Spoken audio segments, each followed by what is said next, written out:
میرے دادا بہت نمازی پرہیزگار تھے، ان پر اللہ تعالیٰ کا خاص کرم تھا اور انہوں نے ہمیشہ اپنے خدا کو خوش کرنے کے لیے لوگوں کی مدد کی۔ یہی وجہ تھی کہ ان کی سب عزت کرتے تھے۔ میں نے جب سے ہوش سنبھالا تھا ہمیشہ دادا جی کے ہاتھ میں تسبیح دیکھی اور وہ اپنی زبان پر اللہ ہی کا ورد کرتے۔ میں ان جیسا بننا چاہتا تھا، لیکن ان جیسا بننا بھی آسان نہیں تھا۔ ایک مقام تک پہنچنے کے لیے بہت محنت ہوتی ہے۔ ہمارا ماحول بہت مذہبی تھا، پر شاید میری عمر ایسی تھی اور کچھ آواز بھی ایسی تھی۔ میں گانا گانا چاہتا تھا جو ہمارے خاندان میں بہت برا سمجھا جاتا تھا۔ میرے دادا کی بہت خواہش تھی کہ ان کا بڑا پوتا اس بار ان کی گدی پر بیٹھے، پر میں سنگر بننا چاہتا تھا۔ اور جب بات سب کو پتہ چلی تو پورے خاندان میں ایک ہنگامہ کھڑا ہو گیا۔ میں دادا جان کا لاڈلا پوتا تھا جن پر وہ اپنی جان چھڑکا کرتے تھے، لیکن جب میں نے ان کی بات نہیں مانی تو دادا جان مجھ سے ناراض ہو گئے۔ ایسا نہیں تھا کہ میں ان کا اکلوتا بیٹا تھا، پر دادا جان کہتے کہ ہر انسان میں کوئی نہ کوئی بات ہوتی ہے اور کچھ لوگ خاص ہوتے ہیں، اور میں بہت خاص تھا۔ لوگ ہمیں بہت مانا کرتے تھے، بہت احترام کیا کرتے تھے،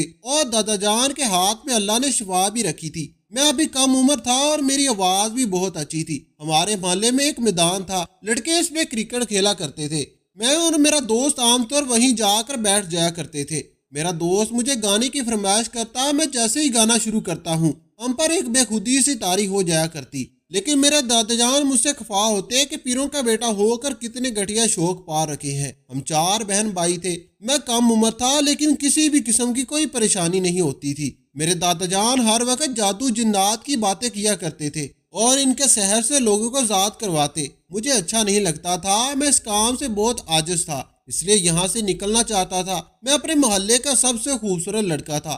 محلے کی سب لڑکیاں مجھ پر عاشق تھیں، لیکن مجھے کسی میں بھی کوئی دلچسپی نہیں تھی۔ دادا جان کہتے کہ گانا چھوڑ دو ورنہ میں تمہیں خاندان سے بے دخل کر دوں گا۔ میں سنگر بننا چاہتا تھا، گانا گانا میرا شوق تھا اور میں یہ شوق کسی صورت چھوڑ نہیں سکتا تھا۔ مجھے خود پر قابو نہیں رہتا تھا۔ گھر والے بہت سمجھاتے کہ لوگ کیا کہیں گے، لیکن مجھے کسی کی پرواہ نہیں تھی۔ پر بابا نے مجھے گھر سے نکال دیا۔ میں گھر چھوڑ کر شہر اپنے دوست کے پاس آ گیا اور گانا گانے لگا۔ میں بہت بڑا سنگر بننا چاہتا تھا، لیکن مجھے کچھ خاص پذیرائی نہیں مل رہی تھی۔ میں ایسے ہی دھکے کھا رہا تھا۔ ایک دن میں نے ایک لڑکی دیکھی جو بہت خوبصورت تھی۔ وہ مجھے دیکھ کر مسکرائی اور آگے بڑھ گئی۔ میں اسے تلاش کرتا رہا پر وہ نہ ملی، اور اب تو میرے پاس پیسے بھی ختم ہو گئے تھے اور خرچے کے لیے کچھ نہ بچا۔ میں ایسے ہی در در کی ٹھوکریں کھانے لگا، گھر بھی نہیں جا سکتا تھا۔ اور پھر ایک دن میرے دوست نے کہا کہ کسی کے ساتھ ڈرائیور کی نوکری کے لیے رکھوا دیتا ہوں، کب تک ایسے دھکے کھاتے رہو گے؟ اور پھر ایک دن میرے دوست نے کہا کہ تیار رہنا، ایک جگہ کام ملا ہے،